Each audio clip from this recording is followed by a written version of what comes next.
Have you ever heard of the tale of the lured to death in Port St. Lucie?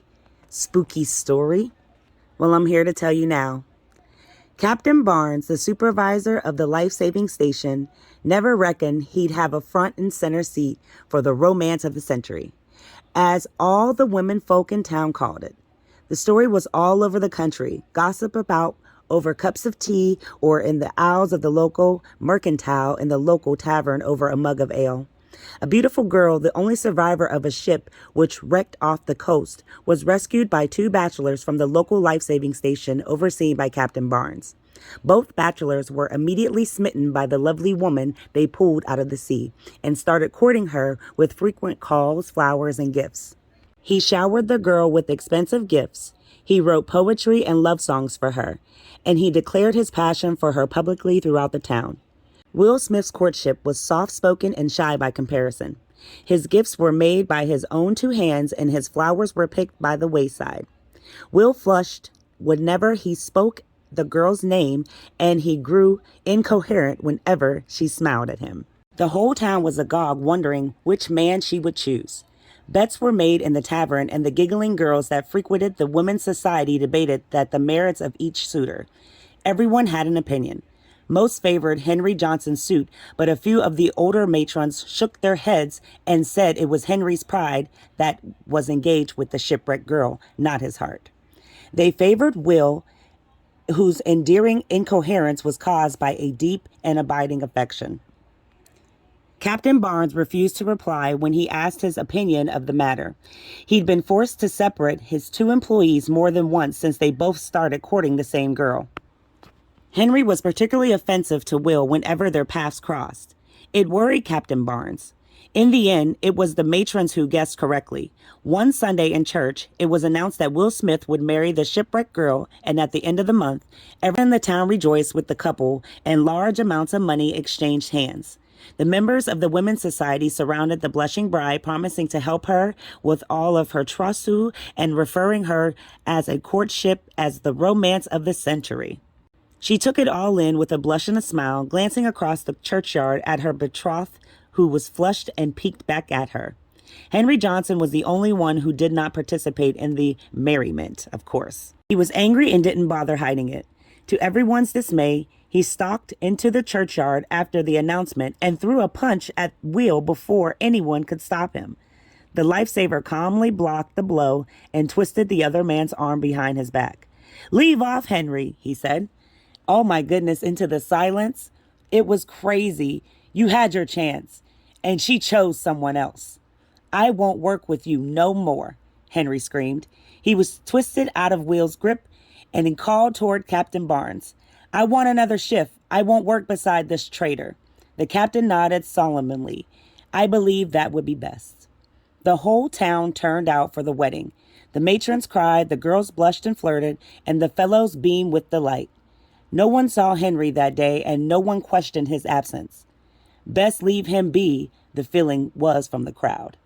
A couple months after the wedding, a crowd of fellows was watching a humdinger of a checker game in the corner of the inn where the newest employee of the life-saving station came in. The young man was practically crying, and he was so upset. "What happened?" the owner called, hurrying over from the bar. "It's young Mrs. Smith. She's drowned," he wailed. They found her body in the sound in the back of the station. Exclamations broke out around the room, and the innkeeper's wife burst into tears. The romance of the century had become a tragedy. Will was pale and hollow-eyed at the funeral, as if the heart had been sucked out of him. Perhaps it had. His hands trembled whenever he dozed off. "I saw her spirit shortly after it happened," he quietly told the preacher during the funeral supper. "She came to say to me goodbye." The preacher wasn't sure how to respond to this confession. The clergyman didn't believe in ghosts, but he wasn't going to deny this young husband a moment of comfort by spiritual theory. So he just patted the widower's shoulder and got him a glass of water. Henry Johnson was absent from the funeral, which caused a stir among the gossips. "Didn't love her as much as he claimed," was their verdict. "Maybe he loved her too much," the innkeeper said to the old Captain Barnes. The life-saving supervisor nodded. "I expect you're right," he murmured, excusing himself to speak a few words to his grieving employee. Will Smith was still on leave of absence from the life-saving station when a huge storm blew in from the sea. Captain Barnes, Henry Johnson, and the new hire sat in on the front of the room while the wind and the rain battered against the house, rattling the windows. Barnes and the new hire played cards, but Henry couldn't sit still. He paced the room constantly until his irritated boss barked at him to sit. No sooner had Henry sat himself down to repair some equipment, he reared up out of his chair and shouted, "I know you are coming. Face me if you dare." Barnes and the new hire exchanged a puzzled look, and the door blew open with a wind bang. The raging wind and rain heralded the glow form of Mrs. Smithers herself. Her face was grim and her eyes glowed red with rage. Johnson stood his ground as the spirit advanced. "I drowned you," he roared. "Why won't you stay dead?" Captain Barnes reared back in his chair, shocked as much as the open confession of the murder as he was by the appearance of the ghost.